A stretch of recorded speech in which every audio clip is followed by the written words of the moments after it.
एक प्रश्न विचारला, तुमची विचारधारा काय आहे?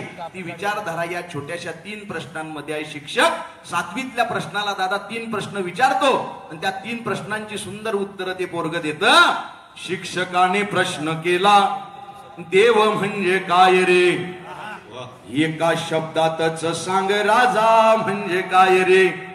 शिक्षकाने प्रश्न केला, देव म्हणजे काय रे? एका शब्दातच सांग राजा म्हणजे काय रे?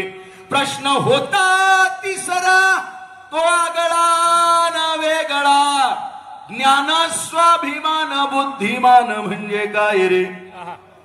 पोराची उत्तर किती सुंदर आहेत बघा. देव म्हणजे काय त्यानं फक्त माय लिहिलं. देव म्हणजे काय त्यानं फक्त माय लिहिलं. राजा म्हणजे काय त्यानं शिवराय लिहिलं. देव म्हणजे काय त्यानं फक्त माय लिहिलं. राजा म्हणजे काय त्यानं शिवराय लिहिलं. ज्ञान स्वाभिमान बुद्धिमान त्याला आलं नाही. ज्ञान स्वाभिमान बुद्धिमान त्याला आलं नाही. तिथं त्यानं एक शब्द भीमराय लिहिलं.